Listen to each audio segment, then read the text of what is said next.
American president speaks, the world listens. You can trust Jeb Bush to be measured and thoughtful on the world stage. Our enemies and allies will know that when President Jeb Bush speaks, he will follow through on his words. And we'll go back to Hannity, and we continue now with 2016 Republican presidential candidate, former Florida Governor Jeb Bush, his brother, former President George W. Bush. You like being back out here? Is it fun for you? Yeah. Yeah? Because I believe in the cause. Yeah. It's not going to be a habit. Oh, is that right? This is a one-time deal well, for as him? you know, I'm a sensitive artist now. And yeah. These paintings of yours are going to be worth something. I saw the one you did of Dana Perino's puppy. Yeah. Jasper. Jasper liked it. Yeah, I think so. I think Dana liked it, too. Did you draw one of your brother yet? Not yet. I'll do that. I'm waiting for him to get out of his primitive period. Yeah. Is that right? The early stages of artistry? Wow, that's pretty cold. All right, so we lost Justice Scalia. Yeah. I think I've learned so much listening to arguments before the Supreme Court from him. Yeah. He was so sharp, intellectually solid, a conservative. There's now a big debate. Mitch McConnell has said, wait till the next president, because in the last 80 years, we have not appointed a Supreme Court justice in an election year. Your thoughts? I think that's the right thing to do. The president has every right to submit a name, and the Senate has every right either to have an up or down vote or to defer. I don't think there's any problem with doing that. This should be an election year issue. Mm-hmm. It really should, because if you go 5-4 the other way, you could see the Second Amendment being wiped off the face of the earth. You could see religious freedom being imperiled. There's a lot at stake here, and I think all the candidates, left and right, ought to use this as the basis to outline what their judicial philosophy is, so there's no surprises, to create a mandate for the next appointments. Yeah. You got the opportunity to appoint a couple of Supreme Court justices. And you knew Justice Scalia well. I did know him and liked him. He was a funny man. And yeah, listen, it's a big deal to be able to put somebody on the bench for a lifetime. Yeah. That's why it's important to elect Jeb. He's actually appointed people to a bench before in Florida, and he's got a record that people can look at. It's an you got to be all in on making that selection. I think the next pick has to be someone with a proven record, so as to know that when they weren't a candidate, they had a proven record that you could look back to create consistency, because we're going to have a divided court for a while.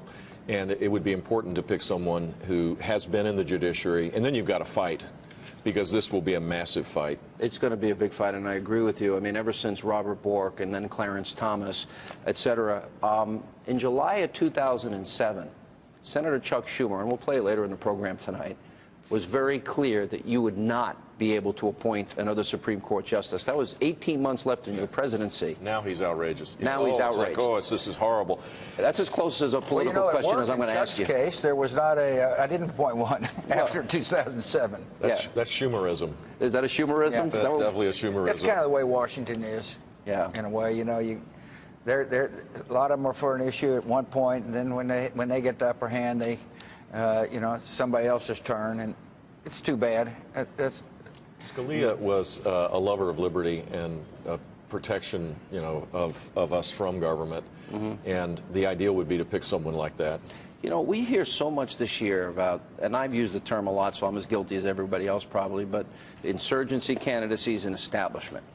And I remember when I first interviewed you a year ago at CPAC, yeah. I had read 400 pages on you. I read your whole record, your whole time in Florida as governor, and I said to you on stage, that's a conservative record. You have pretty much, it's because of two issues, immigration and Common Core. People think you're the establishment lane. Well, I'm in the establishment lane because I'm the brother of a president and a son of a president, and I embrace that because that's something I'm proud of. But you don't have a, you have a conservative record. But my record is a record of disruption, of challenging the status quo on behalf of people, and it worked. I mean, we led the nation in job growth 7 out of 8 years. Income grew at 4.4%. The government grew by half of that.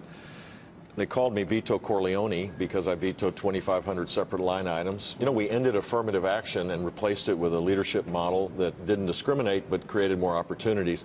These were You can fire someone for a cause in state government. these were pretty difficult things to accomplish. The status quo in Tallahassee protected all of the... Did any other state create 1.5 million jobs in that period? No. No. Texas... California and Texas were behind us, but Georgia had already left. Texas has got it going, got a good business climate. So does South Carolina, for that matter. Yeah. I mean, you can see the states that are in their ascendancy. They're the ones that lower taxes, focus on regulatory reform. If there's a problem, they have governors that try to fix it. We need that in Washington. I mean, you can take the Illinois path, and Governor Rauner's doing his best, but that's an entrenched status quo that needs to be disrupted. Or you can take the Florida path. Republican governors have done, right? I mean, and I think the frustration with Washington Republicans is very different than states like Wisconsin and Michigan and even in Florida and elsewhere. Did you count on your brother for advice when you were president? Was he one of your... Yeah, some. Lou? You know, I tell you what I counted him on for doing a good job of leading Florida when those hurricanes hit. Yeah. And he did a fabulous job. You had a lot of hurricanes. 7. 8. Excuse me, 8. Okay. 8 hurricanes, 4 tropical storms in 16 months. And all right, you know one thing that I didn't do? What? I didn't blame FEMA. That's a good point. This is the part that I found so amazing. And Barack Obama's one good thing that he's done, if there's only one, is appointing my director of emergency management to be the director of FEMA. It was amazing. New Orleans had 5 days' notice. Yeah. And the Times-Picayune 35 years earlier had predicted exactly what would happen, and it happened. Yeah. All right, let me go back to when you both were young. What was that relationship like? Did you fight? Well, when you're 18 years old, you don't want to hang around with your 11-year-old brother. Ouch. Ouch. I mean, he wasn't drinking beer. Yeah, okay. That's the time? Yeah, how do you know? I might have been. Well, I don't know. I hope not. You were too? No. Who was more incorrigible, you or your brother? By far, right? George is the... How could you do that to your father, who's the nicest man in the world? That's horrible. It was not my father. It was my mother. Oh, is that who it was? Yeah. Well, it's because I'm like her. Is that right? You're alike? No, yeah, we're alike. I used to say I had my daddy's eyes and my mother's mouth. Mm-hmm. Well, thank you both for your time. Thanks, Sean. Good luck. You got 5 days to go. Thanks. Congratulations. Have fun. Great to be with you again. Good to see you again. Thank like you. the old days. Yeah, like the old days. Thank you.